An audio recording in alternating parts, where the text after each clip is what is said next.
এসেছে নতুন যুগ, সমস্যা সমাধানের যুগ, আরও একদম এগিয়ে যাওয়ার যুগ, নতুন পদ্ধতি, নতুন যুগ।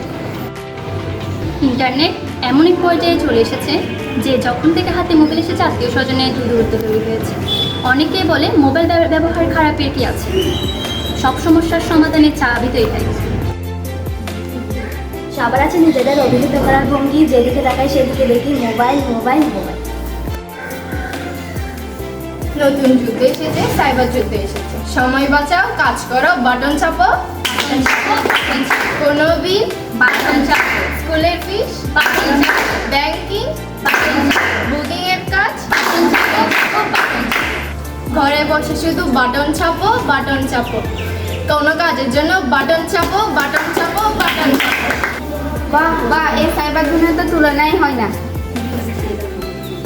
আরে যুক্তি যুক্তি শোনা যায় না, এখানে অনেক কিছু খারাপ আছে।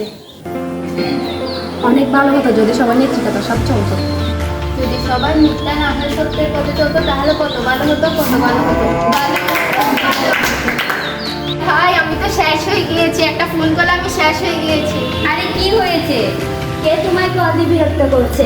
ব্যাংক থেকে এসেছে কল, জানিয়েছে তোমার অ্যাকাউন্ট হয়ে গিয়েছে ব্লক, সমস্যা হয়েছে লেনদেনে, জলদি করো জলদি করো। নিয়েছে আমার কেওয়াইসি এবং ওটিপি দাও এবং অ্যাকাউন্ট নাম্বার দিয়ে সমস্যা থেকে মুক্তি পাও।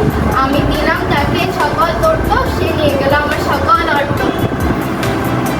এই শোনো বান্ধবী, আমার ইনকাম করছে, অনেক টাকা করে বসে অ্যাকাউন্টে টাকা জমবে, অনেক টাকা ইনকাম করবো আর ইনকাম করবো। হ্যাঁ, লাইক করবো এবং অ্যাকাউন্টে টাকা করবো, ফরওয়ার্ড অর শেয়ার করবো। টাকা জমবে, ঘরে বসে ইনকাম করবো, টাকা জমবে, টাকা জমবে। সহজ অনেক কালার করো না, একটা কাজ করো, তাদের অ্যাকাউন্টে নাম্বার করো। একটু টাকা অ্যাকাউন্টে দাও। এক শর্টকাটে সব নিয়ে নাও, সাবধান সাবধান সাবধান। মনে রেখো, অ্যাকাউন্টে টাকা ইনভেস্ট করা যাবে না, যাবে না, যাবে না। সাইবার অপরাধ থেকে বাঁচতে আমরা তৈরি আছি।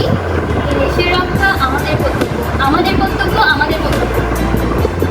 মনে রেখো, বিশ্বের সাইবার ক্রাইম অতি দ্রুত বেড়েছে। আমাদের উচিত ইন্টারনেট খুব সাবধানের সহিত ব্যবহার করা। ডিজিটাল এই প্ল্যাটফর্মে কোনো বিপদে পড়লে সাথে সাথে সাইবার পুলিশকে ইনফর্ম করতে হবে। সাবধান থাকবো, সুরক্ষিত থাকবো, কারণ সাবধানই হচ্ছে সুরক্ষা।